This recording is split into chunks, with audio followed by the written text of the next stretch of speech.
नमस्कार, आप देख रहे हैं बड़ी बहस। मैं हूं सौरभ जौहरी। हरियाणा विधानसभा का शीतकालीन सत्र गुरुवार से शुरू हो गया और सत्र की शुरुआत के साथ ही विपक्ष ने सरकार को घेरने की रणनीति तेज कर दी है। विपक्ष जहां सैनी सरकार के खिलाफ अविश्वास प्रस्ताव लाया, साथ ही जहां एक तरफ शिक्षा, स्वास्थ्य, लॉ एंड ऑर्डर, खिलाड़ियों की मौत का मामला, किसानों को हुए आर्थिक नुकसान की जांच, ईडब्ल्यूएस, आईएससी में बढ़ाने की मांग, ये तमाम मुद्दे जिन पर विपक्ष चर्चा करना चाहता है, जिनको उठाने की तैयारी कर रहा है। इसके अलावा स्वास्थ्य और शिक्षा ढांचे में सुधार, ये मुद्दा भी बेहद अहम है, इसको उठाने की तैयारी की जा रही है। तो वहीं सरकार भी विपक्ष के हर सवाल का जवाब देने के लिए पूरी तरह से तैयार है।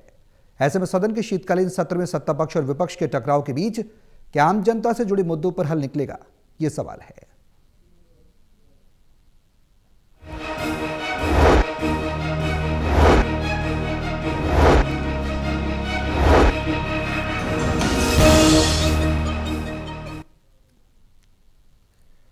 तो सदन में शुभकामनाएं देखने को मिली, संग्राम भी देखने को मिला। जहां सीएम सैनी ने हुड्डा के नेता विपक्ष बनने पर उन्हें शुभकामनाएं दी। अनिल विज ने भी चुटीले अंदाज में उनको शुभकामनाएं दी और उन्होंने कहा भी कि आपकी जिद जीत गई लेकिन एसआईआर हार गया। बड़ा अलग तरह का माहौल सदन में देखने को मिला शीतकालीन सत्र के पहले दिन। लेकिन अब सवाल यह है कि जनता से जुड़े मुद्दे क्या बीच में जो उठा रहा है विपक्ष, उस पर सरकार का जो रुख है वो क्या कुछ रहेगा। हालांकि सैनी सरकार तैयार है। मुद्दे हैं, लॉ एंड ऑर्डर का मुद्दा है, शिक्षा का है, बेरोजगारी का मुद्दा है, स्वास्थ्य का मुद्दा है। ये तमाम ऐसे मुद्दे हैं जिन पर विपक्ष लगातार मांग कर रहा है। हालांकि अविश्वास प्रस्ताव पर विधानसभा में कल चर्चा हो सकती है, ऐसी भी जानकारी मिल रही है। अब सदन की आगामी कार्रवाई जो कि 18, 19 और 22 3 दिवसीय सत्र है, क्या कुछ देखने को मिलेगी, ये तमाम सवाल हैं। और जनता से जुड़े मुद्दों का हल क्या निकलेगा, इनके भी जवाब तलाशेंगे। हमारे सहयोगी हमारे साथ मौजूद हैं। हिसार से टोटल टीवी के associate editor doctor Mahesh Kumar हैं, पानीपत से टोटल टीवी के एसोसिएट एडिटर देवेंद्र कथुरिया हैं और वरिष्ठ पत्रकार वीरेंद्र सोनी जी हमारे साथ चर्चा में बने हुए हैं। आप सभी के साथ चर्चा आगे बढ़ाऊंगा, लेकिन उससे पहले एक रिपोर्ट देखिए, फिर करते हैं चर्चा शुरू।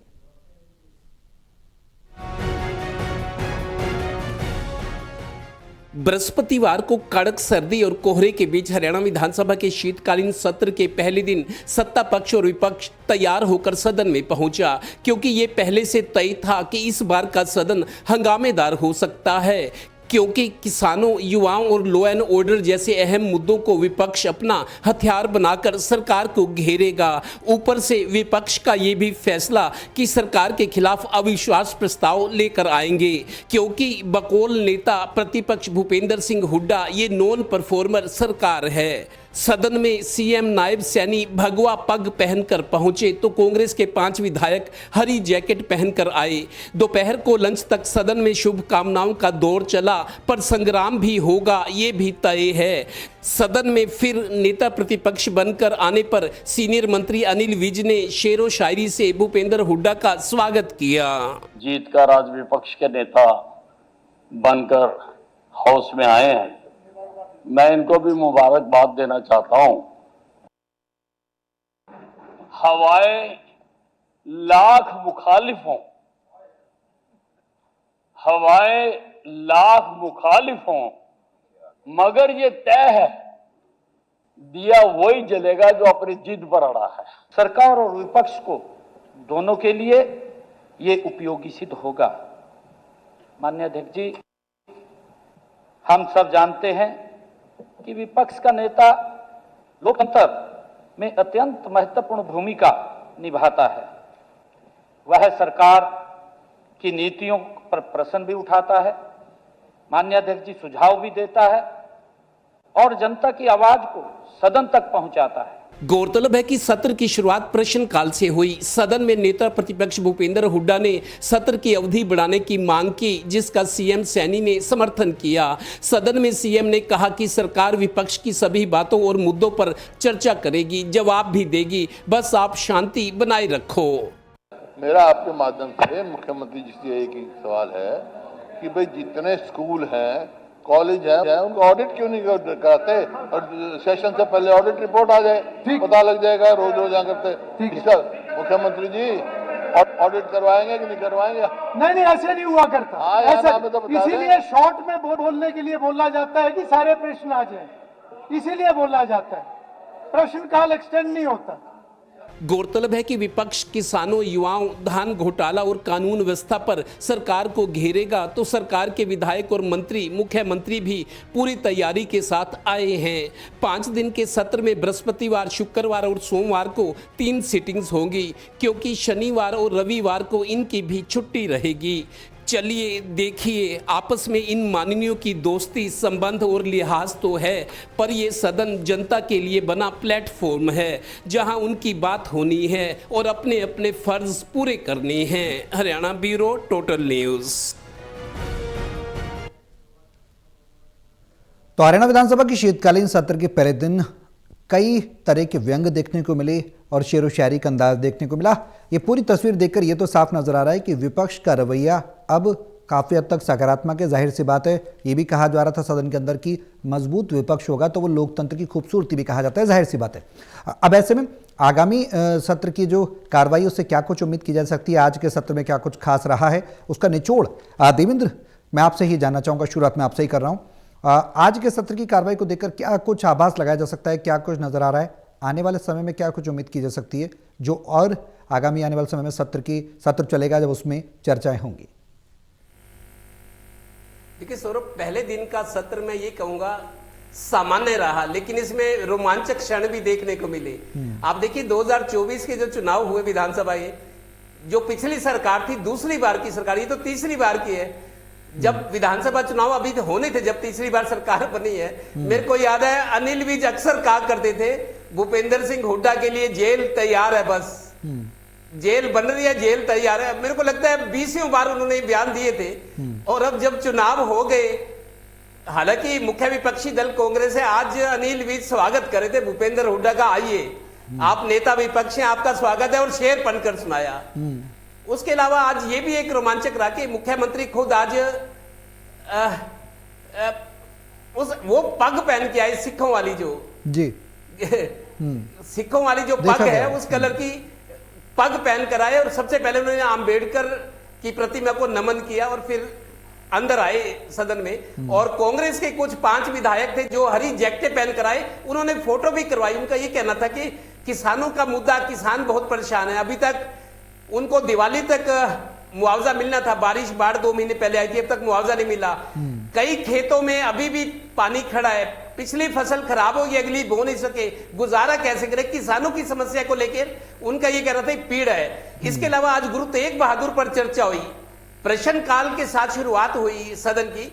गुरु साहब के, गुरु तेग बहादुर के ऊपर, जिनका अभी सरकार ने 25 दिन का लगातार कई कार्यक्रम किए और प्रधानमंत्री भी कुरुक्षेत्र आए थे गुरु तेग बहादुर को लेकर, और कांग्रेस के नेताओं ने भी, भूपेंद्र हुड्डा ने भी गुरु साहिब की कुर्बानियों की तारीफ की। और आफ्ताब अहमद जो नूह से विधायक है, उन्होंने कहा कि इनको पाठ्यक्रम में शामिल करिए, जो गुरु साहिबानों ने, सिख साहिबानों ने इस देश के लिए, हिंदुओं धर्म की रक्षा के लिए, राष्ट्र के लिए, धर्म के लिए, इनका पाठ्यक्रम में शामिल किया जाए। अभी शाम तक आपको ताजा अपडेट दे दूं सौरभ जी, लंच के बाद 3-3:30 बजे दोबारा सदन शुरू हुआ, उसमें अविश्वास प्रस्ताव जो कांग्रेस लेकर आई है उसको स्पीकर ने मंजूरी दे दी। बाकायदा उन्होंने सदन में कहा कि अविश्वास प्रस्ताव को ये सदन मंजूर करता है, स्पीकर ने अपनी मंजूरी दी है। कल दूसरे दिन जो सेकंड सेशन रहेगा उसमें इस पर चर्चा होगी, अविश्वास प्रस्ताव पर। इसके अलावा आज कुछ ये भी रहा कि रणबीर गंगवा जो मंत्री हैं, सरकार के मंत्री हैं, जो संकट में कई बार नजर आते हैं, जब कोई विवाद हो जाए मीडिया के सामने आते हैं। आज एक गोकुल सेतिया जो सिरसा के कांग्रेस विधायक है, उनसे अच्छी खासी तकरार हो गई। उन्होंने रणबीर गंगवा को यह कहा कि आपकी तो परफॉर्मेंस 0 है, आपसे तो अच्छे आपके अफसर हैं जो रिजल्ट दे रहे हैं। तो इस पर रणबीर गंगवा भी बिगड़ गए, बहुत अच्छा खासा तमाशा हुआ। डिप्टी स्पीकर कृष्ण मिड्डा ने उसका शांत करवाया मामला। कुल मिलाकर आज ऐसा कुछ नहीं हुआ, लेकिन कल मेरे को लगता है, क्योंकि कांग्रेस का अविश्वास प्रस्ताव है, कांग्रेस कल मुद्दे उठाएगी क्योंकि शनिवार छुट्टी रहेगी, तो कल गर्मा गर्मी होगी। आज पहला दिन स्वागत में, शेरो शायरी में, थोड़ी बहुत तलखी में गुजरा है। कल मेरे को लगता है शुक्रवार को सदन में हंगामा हो सकता है, जिस तरीके से कांग्रेस तैयारी करी है, और पलटवार की तैयारी बीजेपी ने भी कर रखी है। महेश, विपक्ष की क्या कुछ रणनीति है और उसके बाद सरकार की क्या कुछ तैयारी नजर आती है? आज के पूरे सत्र के निचोड़ को देखें तो आगामी आने वाले समय में क्या कुछ उम्मीद लगती है? मुद्दे तो ज्वलंत हैं, विपक्ष के पास तैयारी पूरी है, कहा जा सकता है रुख भी सकारात्मक लग रहा है बातचीत करने पर भी, और जो सकारात्मक चर्चा है उस पर भी कहीं ना कहीं सहमत नजर आ रहा है विपक्ष।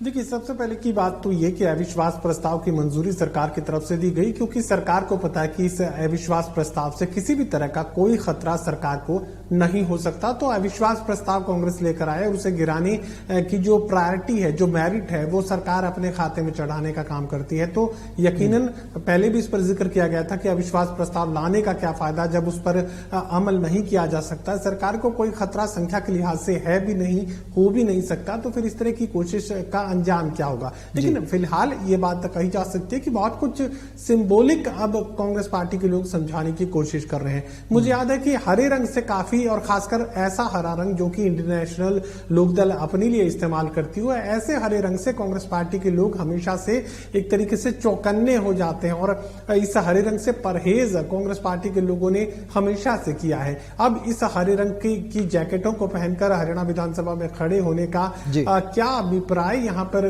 कांग्रेस पार्टी साबित करना चाहती है, खासकर भूपेंद्र सिंह हुड्डा और उनके साथी साबित करना चाहते हैं। दरअसल किसानों का जिक्र कर रहे हैं, और अभी एक अंडर करंट ये भी कहा जा सकता है कि इंडियन नेशनल लोकदल कोशिश कर रही है कि कांग्रेस पार्टी का जो जाट वोटर है वो इंडियन नेशनल लोकदल के साथ आ जाए, उन्हें कांग्रेस पार्टी में संभावनाएं नजर नहीं आए, और एक भविष्य की राजनीति में जाट वोटर के लिए एक विकल्प इंडियन नेशनल लोकदल दोबारा से बने। और इसी कोशिश के साथ अलग अलग पुराने नेताओं को इंडियन नेशनल लोकदल से जोड़ने की कोशिश एनएलडी के लोग लगातार कर रहे हैं। और कांग्रेस पार्टी जो हरे रंग से परहेज किया करती थी, अब उसी हरे रंग की जैकेटों को पहनकर हरियाणा विधानसभा में खड़ी है। उन्हें लगता है कि जाट वोटर का जो सेंटीमेंट है वो कांग्रेस पार्टी के साथ बना रहे, और इंडियन नेशनल लोकदल को पसंद करने वाले लोग भी ये मान लें कि अब एनएलडी खत्म हुई और कांग्रेस पार्टी की तरफ ही मुड़ना उनके लिए लाजमी रहेगा, और यही आखिरी विकल्प है। तो आखिरी विकल्प इंडियन नेशनल लोकदल भी बनने की कोशिश कर रही है, और भूपेंद्र सिंह हुड्डा उनके साथी भी कांग्रेस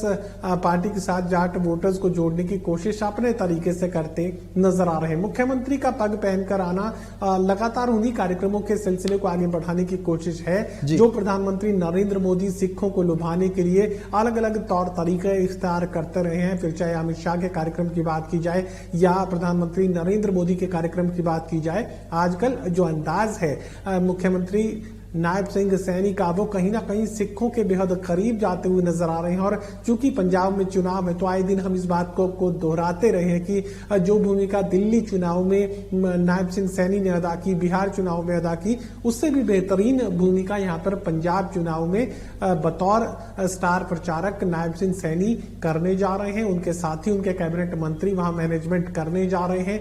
पंजाब चुनावों की तैयारी हरियाणा की सरकार कर रही है, ये बात हम पहले भी कहते रहे हैं। और आज जिस तरह का गेस्चर्स यहाँ पर मुख्यमंत्री देने की कोशिश कर रहे हैं वो यकीनन इसी बात की और इंगित करता है कि सिख वोटर्स को लुभाने की कोई कोशिश भारतीय जनता पार्टी के लोग नहीं छोड़ेंगे, उस रास्ते आगे बढ़ने की कोशिश होगी ही। फिलहाल जनता से जुड़े मुद्दों का इंतजार है, कब उन्हें उठाया जाएगा और कब सरकार उनका जवाब देगी। फिर जी क्या लगता है सदन की कार्रवाई को देखकर शीतकालीन सत्र का पहला दिन कैसा रहा, और आने वाले समय में जो अविश्वास प्रस्ताव लेकर आया है विपक्ष उस पर चर्चा हो सकती है, ये भी कहा जा रहा है। प्रमुख मुद्दे हैं, खासकर जनता के जुड़े मुद्दे, क्या उनका हल इस सत्र के दरमियान निकलेगा, क्या लगता है सर? भारतीय जनता पार्टी का बड़ा नियोजित ढंग से आज विधानसभा सत्र में अपनी कार्रवाई को संचालन किया है, तो इसका पीछे एक राजनीतिक संदेश है। भारतीय जनता पार्टी पंजाब में जो चुनाव हैं उस चुनाव की दृष्टि से आज वहां एक सरकारी प्रस्ताव पेश किया गया कि जो गुरु गोविंद सिंह जी की शहादत की 350वीं जयंती के ऊपर जो कुरुक्षेत्र में कार्यक्रम हुआ और प्रधानमंत्री नरेंद्र मोदी जी शामिल हुए, तो प्रधानमंत्री जी का धन्यवाद ज्ञापन करने के लिए विधानसभा ने सर्वसम्मति से प्रस्ताव पारित किया। ये सरकारी प्रस्ताव था, महिपाल ढांडा संसदीय कार्य मंत्री हैं, उन्होंने ये प्रस्ताव रखा और ये प्रस्ताव सर्वसम्मति से पारित हुआ। तो इसका संदेश साफ है कि भारतीय जनता पार्टी इस विधानसभा सत्र से पंजाब के चुनाव के लिए क्या संदेश देना चाहती है। और इसके अलावा देखिए, अब जो विधानसभा में विपक्ष के नेता भूपेंद्र सिंह हुड्डा बने, तो वैसे तो वो विधानसभा में विपक्ष के नेता पहले से ही भूमिका निभाते आ रहे हैं, लेकिन वैधानिक तौर पर उनकी नियुक्ति के बाद ये पहला सत्र था, तो मुख्यमंत्री नैब सिंह सैनी ने भी उनका स्वागत किया, अनिल विज ने तो किया ही। तो मतलब ये पहली परंपरा थी, इस तरह का पहले कभी हुआ नहीं है। तो विधानसभा के सत्र के दौरान जिस तरह से विपक्ष के नेता का स्वागत किया गया, एक अच्छी स्वस्थ परंपरा की शुरुआत है। लेकिन भारतीय जनता पार्टी एक राजनीतिक ढंग से जो एक सुनियोजित रणनीति है उसी के अनुसार काम कर रही है, उसी के अनुसार भारतीय जनता पार्टी में आज सारी गतिविधियां रही हैं। और कांग्रेस तो इस बार जो है हमलावर हो नहीं सकी। कांग्रेस जो सरकारी प्रस्ताव आया था उसका विरोध कर नहीं सकी। अब धन्यवाद ज्ञापित करना था प्रधानमंत्री जी का, तो इसलिए सर्वसम्मति से हुआ। और देखिए ये पहली बार हुआ, हालांकि ये प्रधानमंत्री आते रहते हैं, कार्यक्रमों में शामिल होते रहते हैं, लेकिन जिस तरह से उसका प्रस्तुतिकरण हुआ और भारतीय जनता पार्टी ने श्रेय लिया, वो भारतीय जनता पार्टी की रणनीति को दर्शाता है। और इसके अलावा जो विधानसभा सत्र में कल अविश्वास प्रस्ताव पर चर्चा होगी, लेकिन उस चर्चा के दौरान जो है मत विभाजन की स्थिति उत्पन्न होगी ऐसा दिखाई देता नहीं है। मुझे लगता है कि कांग्रेस के विधायक जो है वो मुख्यमंत्री के जवाब से असंतुष्टि जाहिर करते हुए विधानसभा से वॉकआउट कर जाएंगे, क्योंकि नौबत आएगी नहीं, मत विभाजन की नौबत आएगी नहीं। तो इसलिए ये बात ठीक है कि अविश्वास प्रस्ताव एक सामान्य औपचारिक प्रक्रिया है, क्योंकि विपक्ष को भी परिणाम मालूम है, क्योंकि उतनी गंभीरता भी नहीं है। हाँ, ये बात ठीक है कि उस पर मुद्दे उठाए जाएंगे, सत्तारूढ़ दल भी काफी गंभीर है और विपक्ष भी अपनी बात को कहने का अवसर मिलेगा। तो इसमें अब जब अविश्वास प्रस्ताव आएगा तो इंडियन नेशनल लोक दल के जो 2 विधायक हैं उनकी क्या भूमिका होगी, ये देखने वाली बात है। 3 निर्दलीय विधायक हैं, वो तो भारतीय जनता पार्टी के साथ हैं। बिल्कुल। अब इंडियन नेशनल लोक दल की क्या भूमिका होगी, ये देखने वाली बात है, इससे अधिक कुछ नहीं। वीरेंद्र जी, बेहद अहम सवाल है। जो मुद्दे हैं जो विपक्ष उठा रहा है, जाहिर सी बात है वो ज्वलंत मुद्दे हैं, सड़क का हो, पानी का हो, स्वास्थ्य का हो, शिक्षा का हो, लॉ एंड ऑर्डर का हो, ये तमाम ऐसे मुद्दे हैं, किसानों का मुद्दा हो, खिलाड़ियों की मौत का मुद्दा हो। इन पर के बीच का कोई रास्ता निकलेगा सत्ता पक्ष और विपक्ष के बीच में, उम्मीद कर सकते हैं?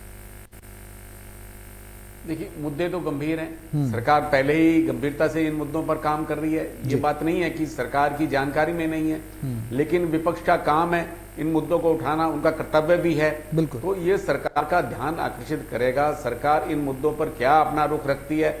सरकार समय समय पर अपना दृष्टिकोण प्रस्तुत करती रहती है, लेकिन सरकार विपक्ष में के दबाव में आकर कोई अपनी घोषणा करे ऐसा दिखाई देता नहीं है। और ये एक अविश्वास प्रस्ताव एक मात्र औपचारिकता से अधिक कुछ नहीं है, क्योंकि ना तो देखिए विपक्ष भी गंभीर नहीं है, विपक्ष को भी परिणाम मालूम है, सत्तारूढ़ दल को तो मालूम है ही है। और सत्तारूढ़ दल जो है इस बहाने अपनी उपलब्धियां गिनाएगा कि इस सरकार ने क्या किया, वो तो कांग्रेस के शासनकाल को घेरेगा। बिल्कुल भाई, इसमें जो है उल्टा कांग्रेस पर ये दाव उल्टा भी पड़ सकता है। वो कांग्रेस के शासनकाल में क्या क्या होता था, कानून व्यवस्था की क्या स्थिति थी, जो उस समय बाढ़ राहत के लिए थे, किस तरह के मुआवजे के चेक दिए जाते थे, उनके समय में स्कूलों की क्या स्थिति थी, उनके समय भ्रष्टाचार की क्या स्थिति थी। तो इसलिए सत्तारूढ़ दल तो कांग्रेस को घेरेगा, उसके शासनकाल के दौरान जो उनकी गतिविधियां रही हैं। और कांग्रेस का यह प्रयास होगा कि इस समय जो स्थिति चल रही है, जो मुद्दे हैं, उन मुद्दों को उठाकर वो सरकार को कटघरे में खड़ा करे।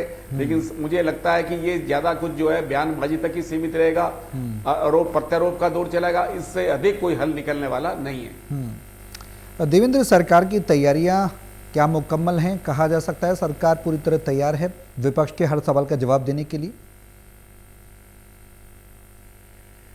देखिए सौरभ, सरकार के पास विधायक है ज्यादा, 37 कांग्रेस के पास है, तो इनके पास 48 है और 3 निर्दलीय है 51। उनमें से कई मंत्री हैं, मंझे हुए को 3-3 बार बने, महिपाल ढांडा है, विपुल गोयल है, अनिल विज है, खुद नायब सिंह सैनी है। मंझे हुए खिलाड़ी हैं जो परिस्थितियों को कंट्रोल करना जानते हैं। वो देखिए सवालों की जो लिस्ट है उनको पता ही है, सवाल जो प्रश्न काल में आने हैं वो दिए हुए सवाल, तो वो अपनी तैयारी होमवर्क करके, जैसे बच्चे होमवर्क करते हैं वो भी करके आते हैं कि ये सवाल आनेंगे। जो सवाल है किस महकमे विभाग से संबंधित है, मंत्री विधायक भी तैयारी करके आएंगे।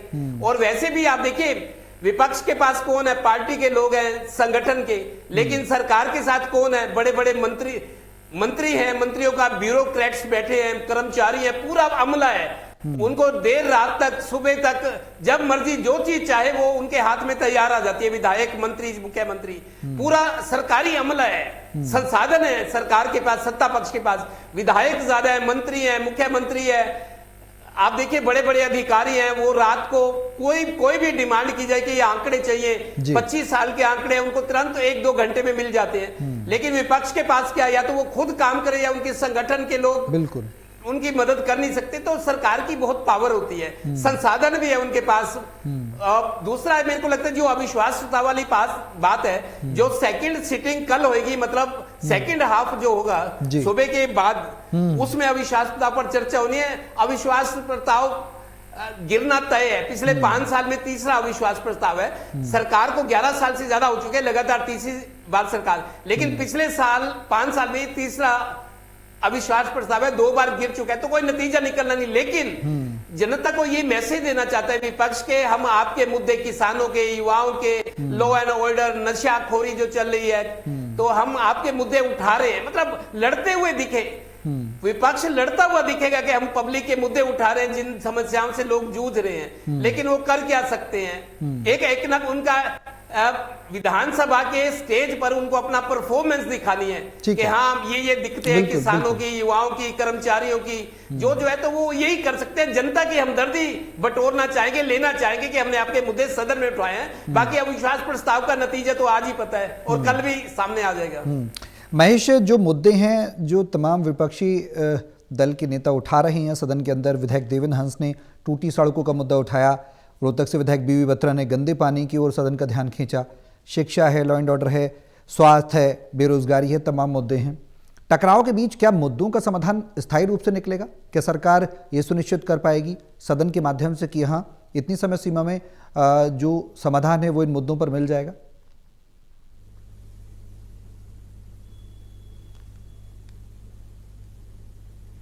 देखिए सौरभ, ये मानकर चलिए कि अगर सड़कों का मुद्दा है तो फिर उन्हें टेंडर बता दिए जाएंगे कि इतने किलोमीटर लंबी सड़कें जो हैं फिलहाल नई बनाई गई हैं, इतने के टेंडर हो चुके हैं और अगले 1-2 महीनों में इतने किलोमीटर और सड़कों का निर्माण किया जाना, जैसा कि पीडब्ल्यूडी मंत्री रणबीर गंगवा हमेशा किया करते हैं। जब सड़कों की खराब हालत को लेकर उनसे सवाल किया जाता है तो वो सीधे टेंडर पर आते हैं कि इतने किलोमीटर के टेंडर किए जा चुके हैं और इतनों के करने बाकी हैं। और इसी तरीके से सिलसिलेवार आप किसी भी महकमे में जाएंगे, चाहे जन स्वास्थ्य में जाइए, चाहे आप हेल्थ महकमे में जाइए, शिक्षा विभाग में जाइए, आंकड़े पूरी तरह तैयार हैं। सरकार पूरी तैयारी के साथ बैठी है और पूरी मशीनरी बैकएंड सपोर्ट के लिए तैयार है। जब तक हरियाणा विधानसभा का सेशन चलता है, आप ये मानकर चलिए कि लगभग 99% जो एडमिनिस्ट्रेटिव जो मशीनरी से जुड़े लोग हैं वो स्टैंड बाय रहते हैं, अपने लैपटॉप को ऑन करके मेल का इंतजार करते हैं और मिनटों में, सेकंडों में जैसे ही कोई मेल ऊपर से यानी विधानसभा से किसी भी महकमे की जो संबंधित मंत्री है अगर मेल भेजते हैं तो सेकंडों में डाटा प्रोसेसिंग शुरू कर दी जाती है। अमूमन पूरी तैयारी की जा चुकी है, जो भी सवालों के जवाब दिए जाने हैं वो जवाब पहले से तैयार किए जा चुके हैं। और करेंगे क्या, कॉन्ट्रास्ट यहां पर दिखाया जाएगा कि नायब सरकार में बीते 11 सालों में क्या किया गया और हुड्डा साल के 10 सालों में, हुड्डा राज के 10 सालों में क्या किया गया। उसका जो अंतर है वो जनता के सामने सरकार खुद रखेगी। बिल्कुल, अब देखना होगा कि आने वाले सदन के जो सत्र के दिन होंगे उनमें क्या कुछ खास देखने को मिलता है, समाधान जनता को, आम जनता जुड़े मुद्दों पर कितना मिल पाता है। बहुत शुक्रिया आप सभी का हमारे साथ इस चर्चा में शामिल होने के लिए।